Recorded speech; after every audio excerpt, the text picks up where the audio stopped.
Rizky Tubagus H, and in this occasion, I would like to talk about type of adjuncts. But before that, I will talk a little bit about systemic functional linguistics first. So let's get started, shall we?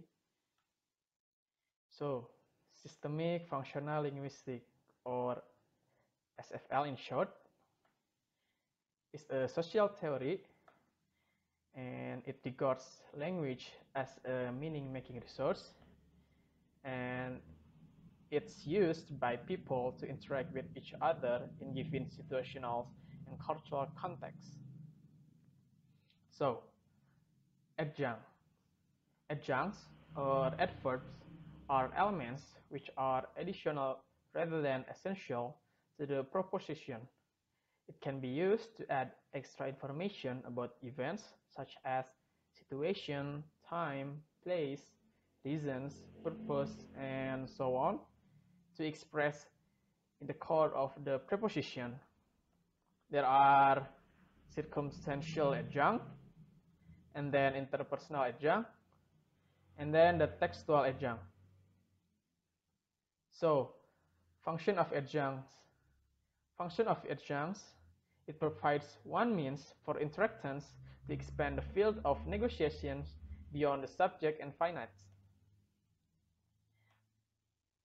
Then, the first adjunct is circumstantial adjunct. This type of adjuncts are used to answer the question how, when, where, and by whom. The first example is, in the year 2015, I was graduated from senior high school. The italic clause adds circumstantial details to the clause telling about the time of the action. And then, the second example is, to get to the destination, we will use the public transportation. The italic clause adds circumstantial details to the clause telling about the reasons of the action. The next adjuncts is the interpersonal adjuncts. This type of adjuncts are verbs or prepositional phrases which express meanings to do with judgment and opinion. The interpersonal adjuncts is divided into several other adjuncts. The first is the mood adjuncts. These types of adjuncts express probability, usuality, obligation, inclination, or time. This is the example of the mood adjuncts. He usually does the morning warms up. He is the subject, usually is the mood adjunct, does is the finite and the predicator, the morning warms up is the complement. The next adjunct is the polarity adjuncts. The polarity adjunct is when the word yes and no are standing in for an ellipse clause. This is the example. Person A, James is a nice person. Person B, yes. Yes is the adjunct polarity.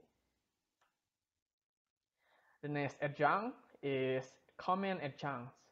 This type of adjuncts function to express an assessment about the class as a whole.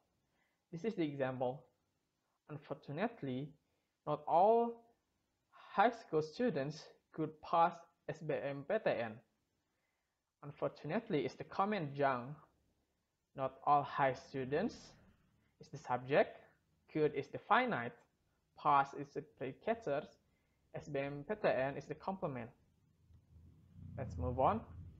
The next adjunct is the vocative adjuncts. These types of adjuncts function to control the discourse by designating a likely next speaker. This is the example. You should do your homework, James.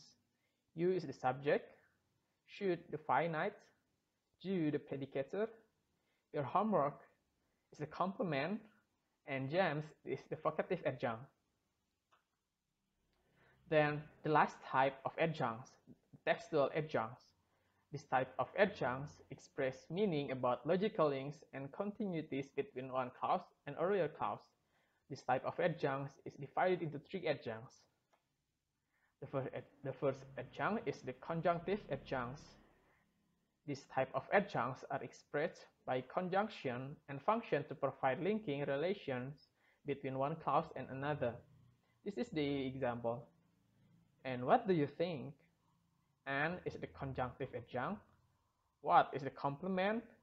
Do is the finite. You is the subject. Thing is the predicator. The next type of adjunct is continuity adjuncts. This type of adjuncts are used to introduce a clause and signal that a response to prior talk is about to be provided.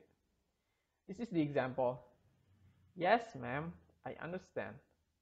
Yes is the continuity adjunct. I is the subject. And understand is the finite and predicators. And the last type of adjunct is a holding adjunct. Holding adjuncts are words such as and which speakers use to retain the flow while they organize the message. For example, James said, "But I don't want to go there with him." Is the holding adjuncts.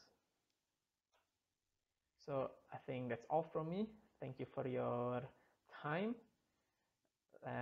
Let's see you in the next time, and bye-bye. I would like to thank Mr. Sudarsono as my lecturer at the English Education Study Program and all my friends who helped me in the making of this video. Thank you for watching, hope you enjoy, see you next time.